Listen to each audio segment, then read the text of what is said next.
नमस्कार, मैं हूं डॉक्टर प्रियंका और हमारे चैनल पे आप सभी का बहुत स्वागत है। आज हम बात करने वाले हैं इस वीडियो में सॉल्ट यानी कि नमक के बारे में, कुछ प्रिजर्वेटिव्स के बारे में और एल्कली डाइट के बारे में। शुरू करते हैं कि नमक के बारे में। एक टाइम पे सॉल्ट यानी कि हमारा जो नमक है वो एक कमोडिटी यानी कि करेंसी की तरह यूज होता था और आज भी नमक की अहमियत उतनी ही है जितनी कि रुपए की है, क्योंकि उसके बिना हमारे खाने में कोई स्वाद नहीं है। लेकिन हम जानते हैं कि ये इस नमक के क्या डिसएडवांटेजेस हैं, किसे इसे कितना खाना चाहिए और क्या इसके बारे में कुछ हिडन फैक्ट्स हैं जो हमें नहीं मालूम है। इंडियन हाउस होल्ड्स में 3 तरह के जो सॉल्ट हैं वो ज़्यादातर प्रेवलेंट हैं। एक है हमारा टेबल सॉल्ट या कि कॉमन सॉल्ट, जिसे सफ़ेद रंग का जो नमक है जिसे हम खाने में खाते हैं। दूसरा है हिमालयन पिंक सॉल्ट यानी कि सेंधा नमक, जो अक्सर हम फास्ट या व्रत में यूज़ करते हैं। और तीसरा है काला नमक यानी कि ब्लैक रॉक सॉल्ट, जिसे कि हम अक्सर चाट में या छाछ में और इन चीज़ों में इस्तेमाल करते हैं। इन तीनों की ही जो केमिकल कॉम्पोजिशन है वो रफली नियरली सेम होती है। 97 to 98% इनके अंदर होता है सोडियम क्लोराइड। अब ये जो सोडियम और क्लोराइड होता है, इसमें मॉलिक्यूलर वेट से अगर देखें तो सोडियम 40% होता है और जो क्लोराइड होता है वो 60% होता है। ये हमें जानना क्यों जरूरी है, हम इस बारे में जरूर बात करेंगे। हमें क्यों जानना जरूरी है कि सॉल्ट में सोडियम कितना है। अब पहले मैं बात करूं आपसे कि इनमें डिफरेंसेस अगर कुछ है तो इन नमक में क्या है। जो टेबल सॉल्ट होता है उसे ब्लीचिंग करके व्हाइट बनाया जाता है, थोड़ा सा सुंदर बनाया जाता है और उसमें आयोडीन डाला जाता है। तो उसमें केमिकल प्रिजर्वेटिव्स भी होते हैं, केमिकल्स भी होते हैं, साथ में उसके जो बेनिफिशियल फैक्टर है वो ये होता है कि उसके अंदर हमारे लिए आयोडीन होता है, जो हमारे बॉडी में थायराइड और काफी सारे ऑर्गन सिस्टम्स के लिए जरूरी होता है। हिमालयन पिंक सॉल्ट ये यूजुअली हिमालय में आने वाले जो लेक्स होते हैं, पाकिस्तान और पंजाब में जो उनके लेक्स हैं उसमें से बनता है। इसे शुद्ध इसलिए बनाया जाता है क्योंकि ये बिल्कुल बॉटम से आता है लेक के, इसलिए शुद्ध बोल के इसे व्रत में आज तक हम खाते आए हैं। और इसकी इंपॉर्टेंस ये है कि इसमें ट्रेस एलिमेंट ज्यादा होते हैं, जैसे कि आयरन, मैंगनीज, मैग्नीशियम, कैल्शियम होता है, जो कंपेयर्ड टू टेबल सॉल्ट और उसको अच्छा बनाता है और इसकी ब्लीचिंग नहीं होती, तो ये थोड़ा सा रॉ फॉर्म में होता है। और तीसरा आता है काला नमक, वो भी एक तरह का रॉक सॉल्ट है और उसमें सल्फर ज्यादा होता है, इसलिए उसको अगर हम स्मेल करते हैं तो उसमें रॉटन एग की स्मेल आती है या H2S की जो स्मेल आती है। और उसमें भी जो केमिकल कॉम्पोजिशन होता है वो लगभग इतना ही होता है, 97 to 98% सोडियम क्लोराइड होता है और उसके अंदर आपको मिलते हैं वही केमिकल्स जो ट्रेस एलिमेंट्स बोल सकते हैं, जो कि हमें मिलते हैं हिमालयन पिंक सॉल्ट में। अब हम बात करेंगे कि सॉल्ट यानी कि जो सोडियम है उसकी कॉम्पोजिशन हमें क्यों जाननी जरूरी है। अगर हम सोडियम क्लोराइड की बात करते हैं तो उसमें 40% हमने बताया कि सोडियम है। अगर हम रेकमेंडेड डाइटरी अलाउंस यानी कि एक दिन में हमें कितना नमक खाना चाहिए, तो WHO और हार्ट एसोसिएशन, चाहे वो अमेरिकन हो या इंडियन कार्डियोलॉजी एसोसिएशन, कहते हैं कि एक हेल्दी लिविंग अडल्ट को, जिसे अपनी हेल्थ से प्यार है, उसे एक दिन में 5 ग्राम नमक यानी कि 1 टीस्पून लेवल नमक लेना है। अब वो नमक उसका पानी में भी होगा, वही नमक है जो कि सब्जियों में है, चाहे आप उसको सब्जी बनाने में डाल रहे हैं, चाहे आप उस दिन चिप्स खा रहे हैं, मूंगफली खा रहे हैं, सॉल्टेड नट्स खा रहे हैं, पिज्जा खा रहे हैं, ब्रेड खा रहे हैं, जो भी खा रहे हैं आप, कुल मिला के टोटल आपका 1 टीस्पून नमक से ज्यादा आपका नहीं होना चाहिए।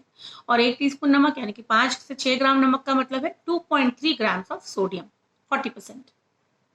तो इसका मतलब है आपको पता होना चाहिए कि अगर आप कोई भी फूड खा रहे हैं, चाहे आप आटा ले रहे हैं या कोई आप ब्रेड ले रहे हैं या फिर फ्रोजन फूड्स आप लेकर आ गए, मकेन जैसे आप फ्रोजन फूड्स ले आए हैं या फ्रोजन मटर ले आए हैं, तो आपको पता होना चाहिए जब उस पर लेबल आप पढ़ते हैं फूड लेबल को, कि उसका हमें कैसे यूज करना है। फूड लेबल्स पे अक्सर कई बार वो कंफ्यूज कर देते हैं, कई बार वो सोडियम बताते हैं और कई बार वो आपको बताते हैं सॉल्ट। इसलिए आपको पता होना चाहिए कि अगर वो सॉल्ट लिख रहे हैं तो आपको पता होना चाहिए कि सॉल्ट का जो कॉम्पोजिशन है वो 40% सोडियम है। तो अगर वो सोडियम आपको बता रहे हैं कि इसमें इतना सोडियम है पर सर्विंग, तो आपको उसको सॉल्ट कैलकुलेट करने के लिए रफली 2.5 से मल्टीप्लाई करना पड़ेगा। और अगर सॉल्ट बता रहे हैं और आपको सोडियम कैलकुलेट करना है तो उसका 40% आपको लेना पड़ेगा। अब इसमें बात आती है कि सॉल्ट के लिए हम इतने परेशान क्यों रहते हैं। तो परेशान हम इसलिए रहते हैं क्योंकि जो एक्सेसिव सॉल्ट होता है उसमें एक्सेसिव सोडियम जाता है। क्लोराइड हमारे बॉडी को उतना कंट्रोल नहीं करता जितना सोडियम करता है, क्योंकि सोडियम का इस्तेमाल हर तरह के ट्रांसमिशन के लिए हो रहा है। मतलब एक जो भी हमारे बॉडी में सेल हैं, चाहे वो हार्ट की मसल है, चाहे वो हमारे इंटेस्टाइन है, चाहे हमारे स्केलेटल मसल्स हैं, चाहे हमारा ब्रेन है, सब जगह सोडियम लग रहा है। क्योंकि सोडियम जो है वो ट्रांसमिशन करता है। इसका मतलब है जो सेल मेम्ब्रेन के अक्रॉस जो काम होता है केमिकल और बायोलॉजिकल लेवल पे, वो सोडियम के थ्रू होता है मोस्ट ऑफ द केसेस में। तो जब अगर सोडियम ज्यादा हो जाता है तो वो कई तरह के फैक्टर्स करता है। वो हमारे बॉडी में पानी को भी अपने साथ खींचता है, उससे हमारा ब्लड वॉल्यूम बढ़ जाता है, ब्लड को, हार्ट को ज्यादा काम करना पड़ता है और उसके कारण उसको हाई BP हो जाता है। और उसके साथ जब हमारा हार्ट कई साल तक बहुत ज़्यादा काम करता रहता है तो उसकी मसल्स बनने लगती है, उसमें हाइपरट्रोफी हो जाती है और आगे जाके वो आपको हार्ट अटैक या इसी तरह के कार्डियक अरेस्ट और ऐसी चीज़ें दे देती है कॉम्प्लिकेशंस होने के बाद। उसी तरह से हमारे ब्रेन में भी अगर सोडियम ज़्यादा हो जाता है या किडनीज पे बहुत ज़्यादा असर है, किडनीज में हम देखेंगे तो ग्लोमेरुलर जो फिल्ट्रेशन रेट है उस ग्लोमेरुलर फिल्ट्रेशन रेट को ये कम करता है और उससे आपके बॉडी में जो सॉल्ट्स हैं और आपके बॉडी में टॉक्सिन्स है वो रिटेन होने लगते हैं और यूरिन जो है आपका कंप्लीट काम नहीं करता है टॉक्सिन्स निकालने का। तो ये हमने देखा कि सोडियम के बहुत से साइड इफेक्ट्स हैं। अब बात आती है कि कितना सोडियम खाना चाहिए, तो हमने बात किया 1 लेवल स्पून खाना है। अब अगर हमें कोई बीमारी है तो हम कितना खाएंगे? एज पर WHO अगर आपकी उम्र 51 ईयर से ज्यादा है या आपको डायबिटीज है या आपको हाई BP है या आपको किडनी की कोई भी बीमारी है तो आपका per day intake of sodium, मैं सोडियम कह रही हूँ, 1.5 ग्राम होगा। ठीक, वो ही आपको हेल्दी लिविंग अटेन करने में फायदा करेगा।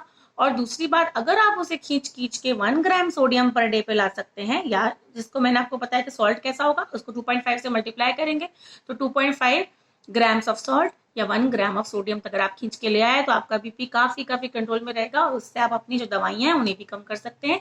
फ्यूचर में होने वाली जो कॉम्प्लिकेशंस मैंने आपको किडनी, हार्ट और ब्रेन की बताई हैं उनसे भी आप बच सकते हैं। और दूसरी बात हमने बात की है कि अगर आप पूछें मुझे कि हमारे बॉडी को एक्चुअल में सोडियम चाहिए कितना, हमें जिंदा रहने के लिए हमारी ब्रेन, हमारी मसल्स, हमारे हार्ट, हमारे लंग, जहाँ भी मसल्स हैं, स्मूथ मसल्स हैं, स्केलेटल मसल्स हैं, उन सबको काम करने के लिए एक दिन में सिर्फ 0.5 ग्राम सोडियम चाहिए। और इसका मतलब है, और हम ले रहे हैं लगभग, आपको जान के हैरानी होगी हम कितना ले रहे हैं, हम लगभग 11 ग्राम तक सॉल्ट यानी कि 6 से 7 ग्राम तक हम सोडियम ले रहे हैं, जो अगर 1.5 से देखे 1.5 से देखे तो लगभग 4 गुना ज्यादा नमक ले रहे हैं हम जितना हमें लेना चाहिए।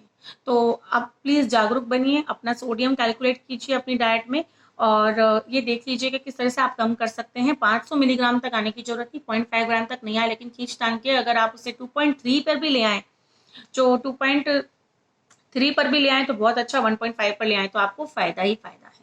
ठीक, और दूसरी बात मैं बताऊंगी आपको हिडन सॉल्ट के बारे में पता होना चाहिए। हिडन सॉल्ट आपके मेयोनीज में, सैलेड ड्रेसिंग्स में आजकल इतनी तरह की, डॉक्टर ओटकर्स की, वीबा की इतनी तरह की सॉस निकल आई हैं, वाइट सॉस, मस्टर्ड सॉस, इन सब में इतना नमक होता है आप सोच नहीं सकते। ये आपके 3 या 4 दिन के एक खाने को टोटल कर देना, उससे भी ज्यादा नमक होता है उसकी एक ड्रेसिंग में। और इन ड्रेसिंग में आपको पता है 1 टीस्पून से काम नहीं चलता, आपको काफी सारा डालना पड़ता है। वैसे ही आपको जैसे सोया सॉस हो गई या मेयोनेज हो गए या व्हाइट सॉस हो गई, जितने भी तरह की बाजार से आने वाली सॉस और ड्रेसिंग्स है उनसे तो आप बिल्कुल तौबा कर लीजिए, उनमें इतना नमक होता है कि आप सोच नहीं सकते। दूसरा ये जो चिप्स हो गए और जो ब्रेड आती है, आटा ब्रेड हो गई, उसमें भी प्रेजर्वेटिव्स होते हैं, तो आपको इनसे बच के रहना है क्योंकि इनमें नमक होता है।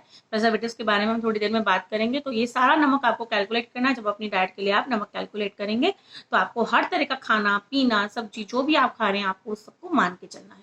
तो अगर आप इतना ही कर सकते हैं कि डाइट में कम कर दे, अगर आपको चिप्स खाने का मन है तो आप डाइट में कम कर दीजिए और चिप्स खा लीजिए और उस दिन खाना बिल्कुल फीका खा लीजिए। इसी तरह से आप बैलेंस कर सकते हैं। और दूसरी बात ये आती है कि जो नमक के हमने देखे हैं कि साइड इफेक्ट्स क्या है। नमक को अगर हम कम खाएंगे उससे भी साइड इफेक्ट्स हो जाते हैं और उन साइड इफेक्ट्स में ये हो जाता है कि आपका जो ब्रेन है, अगर सोडियम बहुत लो हो जाता है तो आपका ब्रेन कम काम करने लगता है और ब्रेन में कंफ्यूजन हो सकता है, ब्रेन अच्छे से काम नहीं करेगा तो इंसान चक्कर खा के गिर सकता है और इस तरह के कॉम्प्लिकेशन हो सकते हैं। तो नमक के बारे में बात इतनी हुई। दूसरी बात आती है प्रेजर्वेटिव्स की। बहुत से प्रेजर्वेटिव्स यूज होते हैं जिसमें टोलिन है, सोडियम बेंजोएट है, सोडियम डाइबेंजोएट है और दूसरा आता है MSG यानी कि मोनोसोडियम ग्लूटामेट।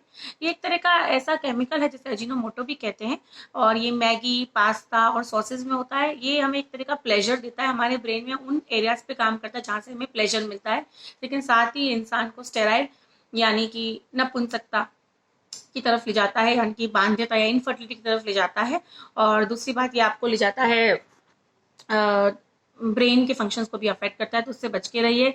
और लास्ट में हम बात करेंगे एल्कली डाइट के बारे में। एल्कली डाइट आजकल बहुत प्रमोट हो रही है, कहते हैं कि उससे हमारी इम्यूनिटी अच्छी होती है। तो मैं आपको बताऊंगी कि हमारे बॉडी का pH होता है 7.4, बहुत नैरो रेंज में से मेंटेन करते हैं। किसी भी तरह की डाइट से आप बॉडी के pH को नहीं बदल सकते हैं, तो एल्कली डाइट के पीछे आपको ज्यादा भागने की जरूरत नहीं है। हाँ, लेकिन एल्कली डाइट से आप अपने सलाइवा और यूरिन का pH है उसको बढ़ा सकते हैं। उससे ये होगा कि आपके यूरिन में एक्स्ट्रा एक्सक्रीशन नहीं होगा। अल्कली डाइट में मेनली फ्रूट्स आते हैं, होल ग्रेन्स आते हैं, सोयाबीन आता है, और एसिडिक डाइट में आते हैं डेयरी प्रोडक्ट्स और मीट। तो मीट, एग, डेयरी प्रोडक्ट्स को कम कर लीजिए और फ्रूट्स और वेजिटेबल्स को बढ़ा लीजिए। बस उतना ही करना है, अल्कली डाइट के पीछे भागने की जरूरत नहीं है। इस वीडियो में इतना ही, और समय भी काफ़ी हो गया है। इस वीडियो को पसंद करें तो लाइक कीजिए, शेयर कीजिए। नमस्कार।